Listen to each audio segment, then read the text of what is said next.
During this episode of Banner Health's Making the Rounds podcast, we will be discussing pancreatic cysts, genetic factors, how they contribute to pancreatic cancer, and the importance of early detection through imaging and endoscopy. We'll also talk through some of the advantages your patients have in the treatment at Banner MD Anderson Cancer Center, thanks to our multidisciplinary team of providers, tumor board, and more. To learn more about these topics and other cancer-related offerings at Banner MD Anderson Cancer Center, please visit bannerhealth.com/cancer. Making the Rounds dives into medical topics with those who know them best, healthcare providers. My name is Bridget, and I'll be your host for today's episode. If you're new to our podcast, thank you for tuning in. And if you're a regular listener, welcome back. With me today are Banner MD Anderson Cancer Center physicians, Dr. Shivakumar Vignesh, Section Chief of Interventional Gastroenterology at Banner MD Anderson Cancer Center and Professor of Medicine at the University of Arizona College of Medicine, and Dr. Rajesh Ramanathan, Surgical Oncologist and Co-Director of the Gastrointestinal Cancer Program at Banner MD Anderson. Thank you, Dr. Vignesh and Dr. Ramanathan, for joining me today, and welcome to Making the Rounds. Thank you, Bridget. It's a pleasure to be here. Thank you for inviting me to this important podcast along with Dr. Ramanathan. Likewise. Thank you, Bridget. I hope that today will be educational. Wonderful. Well, thank you both for joining me today. Dr. Vignesh, can you tell us a little bit about yourself? So I'm Dr. Shivakumar Vignesh. I'm an interventional gastroenterologist at Banner MD Anderson Cancer Center. I have a focus in pancreatic and biliary disease, all the way from diagnosis, including screening for gastrointestinal cancers in general, specifically pancreatic and bile duct cancer, and some endoscopic treatment and palliative options. Wonderful. Thank you for being here. Dr. Ramanathan, give us a little background. Sure. I'm Rajesh Ramanathan. I'm a surgical oncologist here at Banner MD Anderson Cancer Center. My practice focuses specifically on liver, pancreas, stomach, and other advanced GI malignancies. As part of the program, I also have the honor of steering our GI cancer program, where we look at approaches to really have a holistic approach to patients, all the way from screening through treatment and then into advanced therapeutic options, even in later stages of disease. Well, thank you, doctors, for being here today. Let's go ahead and get started. Dr. Vignesh, can you share with us the role that an interventional gastroenterologist plays when it comes to pancreatic cancer and the prevention in general? Thank you, Bridget. Just first, briefly, gastroenterologists undergo a very comprehensive 3-year fellowship in all aspects of gastroenterology, including benign and malignant pancreatic disease. Some of us who are interventional gastroenterologists undergo further years of training focused on just pancreatic biliary disease, certain other endoscopic interventions that span the spectrum of diagnostic, therapeutic, and some other options to palliate, cancer-related problems. And we are an integral part of our interdisciplinary team that takes care of pancreatic and biliary cancers at Banner MD Anderson Cancer Center. Thank you for that. And how about specifically in patients that are high risk for pancreatic cancer? What is the role that an interventional gastroenterologist plays in that? So patients may have either a genetic or acquired risk factors that increase the risk of pancreatic cancer. And we have the knowledge and the technical skills to help patients understand that risk and do further diagnostic workup to help them quantify that risk. For example, many patients present initially to us with pancreatic cysts, and sometimes they're benign and other times they're pre-malignant. And an interventional gastroenterologist can really help do a variety of tests, including endoscopic procedures such as an endoscopic ultrasound to get close-up good pictures of the pancreas and sometimes even aspirate fluid from these cysts to better understand what type of cyst they have. So we really help that initial diagnostic workup. And in patients with cancer, we can also help stage them and then help them with next steps in their care. We work in a team with surgical, medical, oncologists, and genetic counselors to help patients get the right care. Thank you for that. And Dr. Ramanathan, Dr. Vignesh had mentioned genetics. So share with us a little bit more about genetics and what genetic factors contribute to pancreatic cancer. Yeah, so genetics in pancreatic cancer is a very dynamic field where the data is evolving very quickly. We used to think that there's not much of a genetic predisposition to pancreas cancer, but one thing that we know more and more is that up to 10 to 15% of all pancreatic cancers do have some genetic underpinning. So if you think about what that number means, if we have 10 people that we see with pancreatic cancer, 1 to 2 of them might be genetically predisposed to that pancreas cancer. So that gives us an opportunity to intervene early and potentially find their pancreas cancer before it becomes a more advanced stage or a serious problem. And really, genetic predispositions into pancreas cancer fall into 2 categories. There are some folks that have inherited genetic syndromes, and those syndromes have what we call limited penetrance, where just because someone has a gene mutation, it doesn't guarantee that they're going to develop pancreas cancer. But depending on the specific gene that is mutated, they may have a variable mutation or a variable chance of developing pancreatic cancer. The most common of these genetic syndromes are ones that are fairly well known, things like the BRCA mutation, the ATM mutation, the PALB2 mutation. And then there are some that are more specific to pancreases, such as the SPINK mutation, which leads to hereditary pancreatitis. And the range of developing pancreas cancer goes all the way from 5% up to a 40% lifetime incidence or a lifetime chance of developing pancreas cancer, depending on the syndrome. So that's one bucket. But there's another bucket of folks that when you look at their family history, there's just a lot of pancreas cancer there. But when you test them, you don't necessarily find one gene that you can pin as abnormal.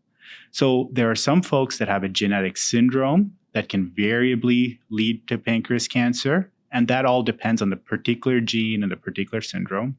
But there's a whole other cluster of folks who have some familial genetic predisposition for which we don't have an identified gene. And together, we consider all of these folks as having a genetic predisposition to pancreatic cancer, and that affects how we may start early screening on them as a way of finding issues earlier rather than waiting for it to show itself. When you talk about pancreatitis, you can live your entire life with pancreatitis and never be diagnosed with pancreatic cancer. Is pancreatitis manageable without evolving into an oncologic state? Absolutely. And this is where, again, that multidisciplinary collaboration becomes so important because really our gastroenterologists are essential partners in the management of pancreatitis. Pancreatitis is just a description of a condition. It's just when the pancreas becomes inflamed. But the way in which that pancreatitis happens is what determines the risk of pancreatic cancer. For example, the highest cause or the most common cause of pancreatitis in the United States is related to alcohol use. Alcohol use-related pancreatitis' relationship to the development of pancreas cancer is low. But now if you consider folks that either have an anatomic variant of the pancreas that leads to pancreatitis, or folks that have a gene mutation that results in changes in pancreatic secretion leading to more pancreatitis, those folks actually have a much higher chance of leading to pancreatic cancer. So it's not as cut and dry as saying pancreatitis leads to pancreas cancer or it doesn't. There is some nuance, and that's where having that multidisciplinary evaluation of the cause of the pancreatitis has helped us with screening. Dr. Vignesh, do you have anything to add to that? Yeah, thank you for, again, appreciating our interdisciplinary care, and I think it works quite well. Yeah, so pancreatitis is basically some sort of insult or injury to the pancreas tissue, common cause of alcohol, gallstones, medications. And patients sometimes have these episodes that are very painful, go to the emergency room, get admitted for a few days to weeks. And then sometimes the causes are not apparent. And they get referred to us gastroenterologists, interventional gastroenterologists. And sometimes we do blood tests, to look for some of the rarer causes. And other times, an endoscopic ultrasound is actually very helpful in patients with multiple episodes of this acute inflammation called pancreatitis to find out what the cause is. Are they born with some anatomic condition of the pancreas tube or the duct? Do they have a pancreas tumor? There are times when cystic tumors, there are cysts or fluid-filled sacs in the pancreas, can cause pancreatitis. And other times, it may just be gallstones. And it can also be the other way around. Patients with pancreatitis, an injury to the pancreas, can have fluid leak and form a cyst. That's a benign cyst from that pancreatitis. So as interventional gastroenterologists, we can really help patients understand what type of cyst do they have. Is it benign from the inflammation, or is it a cystic tumor that actually caused the pancreatitis?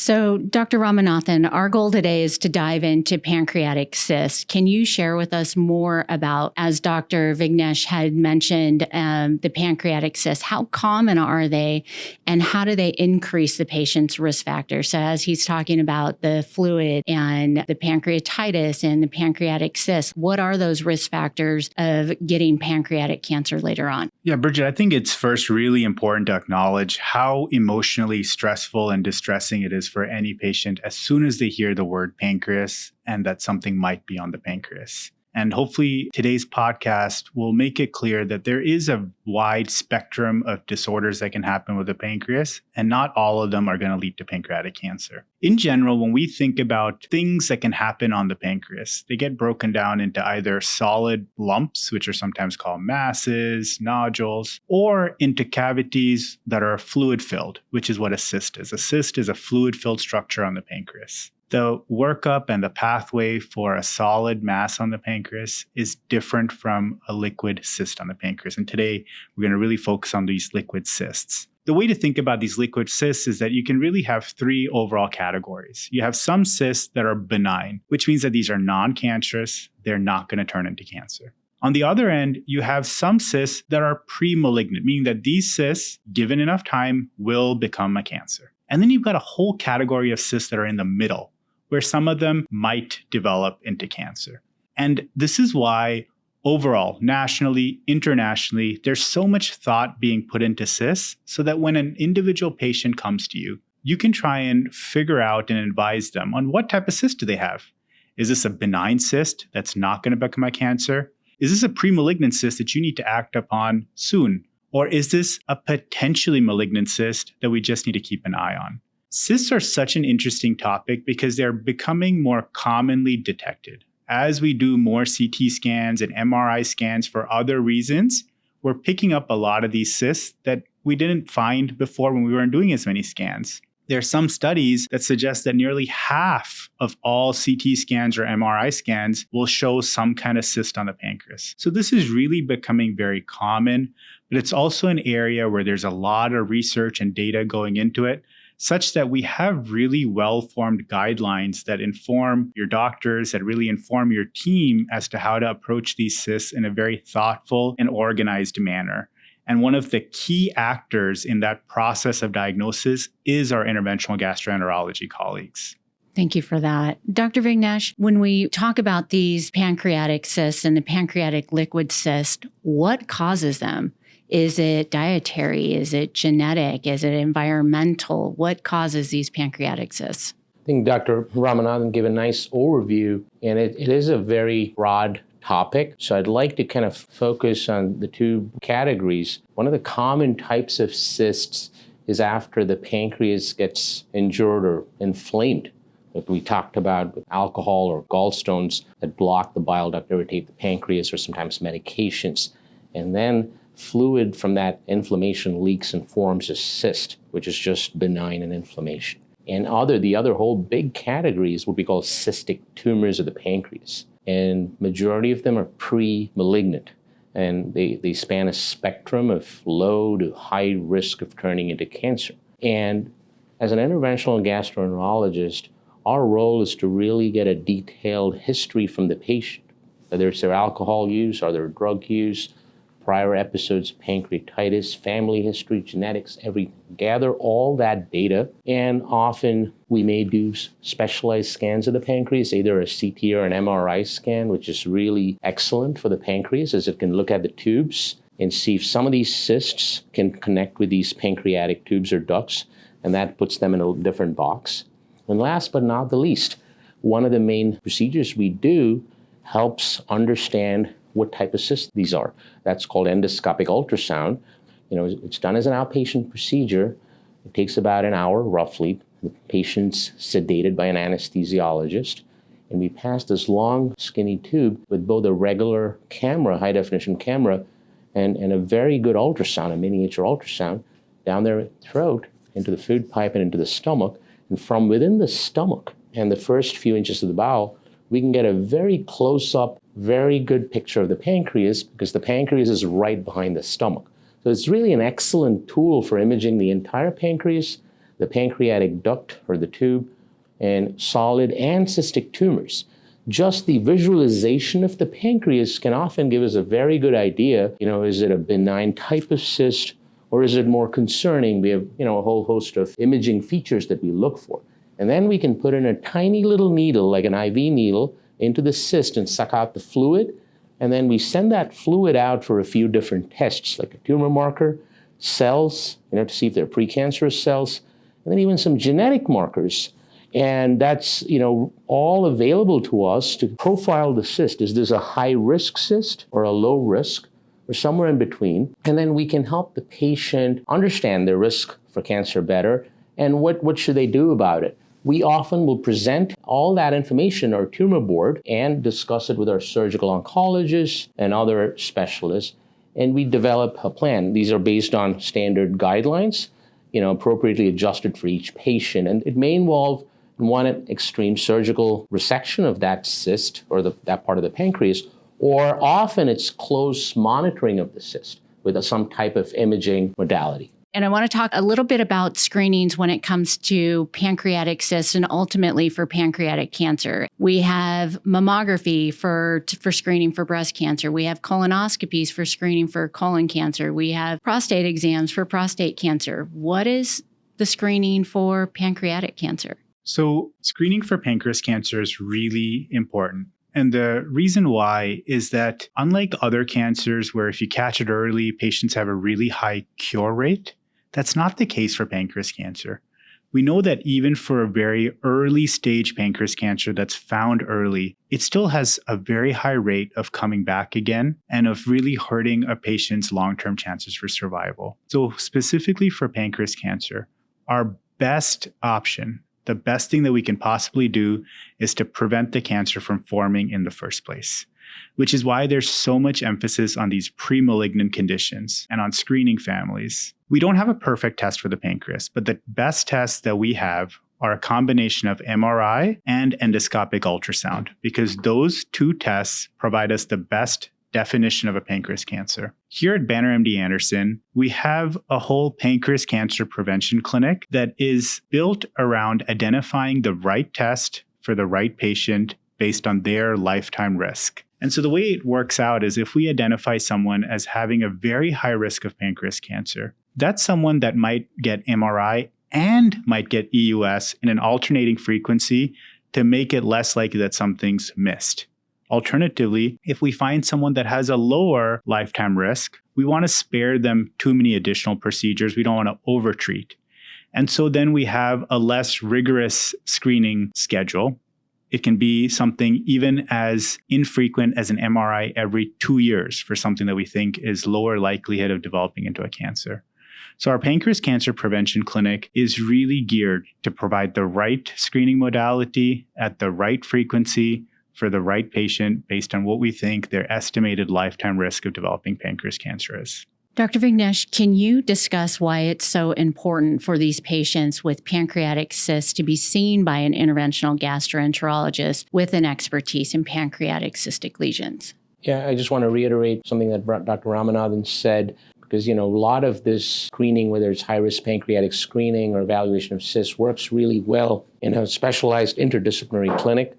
So along with our surgical oncologists, we recently started this pancreatic cancer prevention clinic with specifically this population in mind who have higher risk of pancreatic cancer. And as an interventional gastroenterologist, we often are the initial specialist consultation for many of these patients who come with a new scan with a cyst, or they've heard their family member be diagnosed with pancreatic cancer, or someone else in their family with a genetic test, and often they don't understand, the risk, and there's a lot of anxiety. So I feel one of our main roles is to put all this information together and really educate the patient about their risk and reassure them. I often, as an interventional gastroenterologist, will speak to the genetic counselor to get a better understanding if they have other mutations. And if the patient does not come with a specialized scan, often it's a CAT scan done in the emergency room or by their primary care physician, often we'll think about a specialized pancreatic scan. As I said earlier, an MRI is a very good scan if the patient is able to get a pancreatic MRI or a specialized CAT scan. And then we may discuss as a group, what's the best surveillance or screening strategy for that patient going forward. There are standard guidelines that we follow within our clinic, adapted to individual patients. And the two modalities that are best imaging modalities for looking at the pancreas are the endoscopic ultrasound, which has the added advantage of being able to obtain a biopsy if they have a cyst or a solid lesion, or an MRI. And moving forward, we use these modalities to monitor these based on guidelines. And what is that recommendation guideline for patients who have pancreatic cysts that are identified on a CT, an MRI scan, even if they don't have the symptoms? What is that guideline? I know Dr. Ramanathan had mentioned earlier every couple of years an MRI, but what is that guideline? Pancreatic cysts are a variety of types, as we talked about, and some are benign and some are precancerous. So it's hard for me to give you one specific guideline. For certain common types of pancreatic cystic tumors, let's take an example as a mucinous cystic tumor. Some of them come from the pancreatic cells or from the duct cells. Just as an example, we may do an MRI every 2 to 3 years. Whereas certain cysts that are higher risk, it might be every year, alternating an MRI with an endoscopic ultrasound. So there is some variation based on specific characteristics of the cyst. Mm-hmm. It's not one size fits all for everybody. Yeah, there is some nuance, and that's where it's really important for any patient or physician to refer patients with cysts to clinics that have experience managing these. There are multiple national guidelines that provide their own input on suggestions on how to manage these cysts, and most high-risk pancreas centers, such as Banner MD Anderson, will take all of these guidelines. They'll look through and come up with one joint guideline that makes the most sense for that particular patient. So there is a lot of value, even if it seems pretty obvious on the surface, to getting that second opinion or that second consultation, because there's a lot of data out there, and you want to just make sure that you've tailored your treatment plan to that particular patient's scenario. Dr. Ramanathan, you had mentioned earlier in the conversation that cysts are liquid-filled tumors on the pancreas, but can you share with us a little bit more about the solid tumors that are formed or found on the pancreas? Absolutely. When we look at overall risk, solid tumors do pose a higher risk of potentially having pancreatic cancer than liquid-filled cysts. And when we look at solid tumors, there are some solid tumors that are pancreatic adenocarcinomas. That is the formal name for a pancreatic cancer. These are cancers that can spread. The other type of common solid tumor or solid mass, all same thing.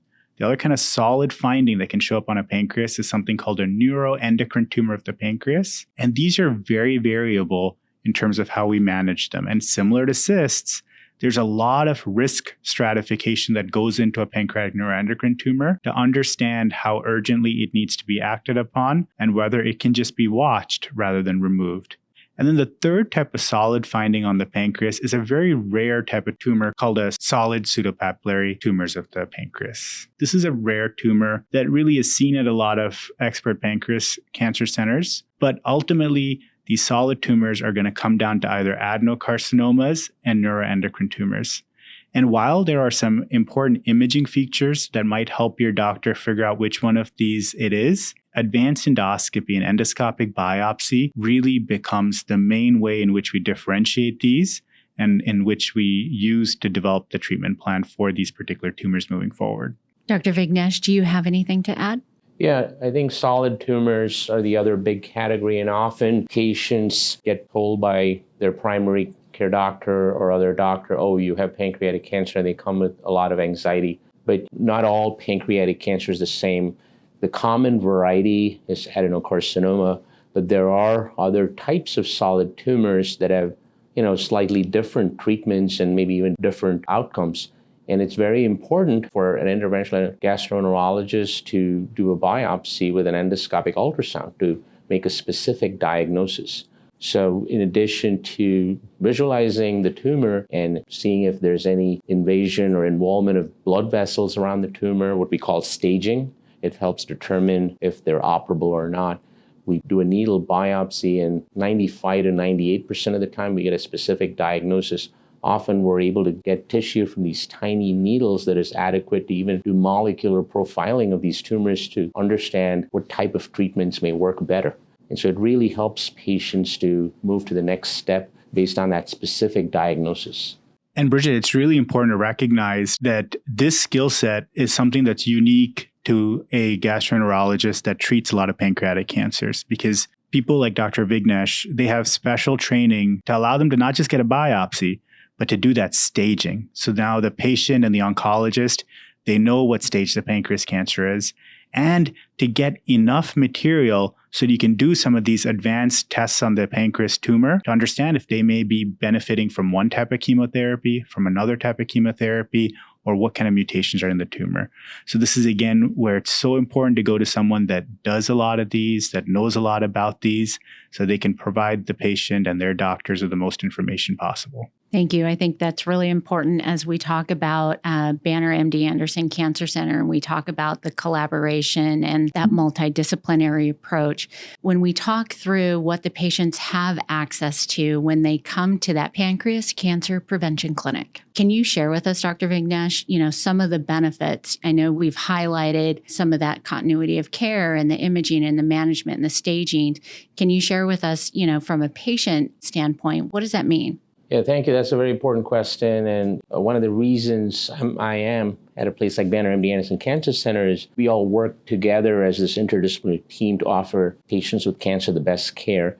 For example, if the patients initially referred to me, I perform the initial diagnostic procedure, such as an endoscopic ultrasound and a biopsy, and then make sure the patient has the appropriate scans. And then I will present that patient's complete case at our tumor board conference, where we have surgical oncologists, all types of oncologists, the pathologist, the radiologist.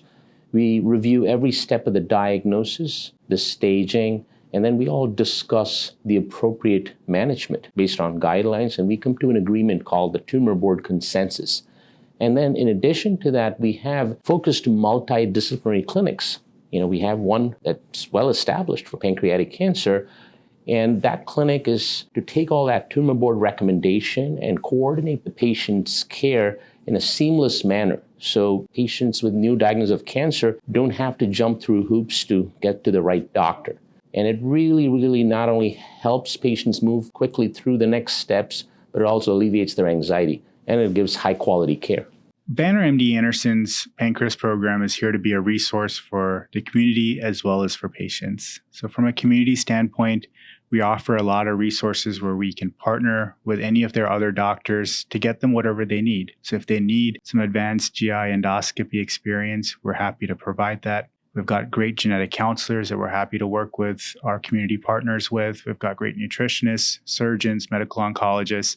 So we're here to work with any community partner that a patient has that they're interested in staying with. At the same time, we also have a true soup to nuts program where we are able to take care of patients from the screening, early diagnosis, all the way through the treatment, the management, the nutrition, the genetics, clinical trials, the whole 9 yards. And so really here at Banner MD Anderson, our vision, our model is to be both a resource for the community, but also to be a resource for patients. So Dr. Ramanathan, can you share with us a little bit more about signs and symptoms that a patient may be experiencing with pancreatitis, or if they do have a pancreatic cyst?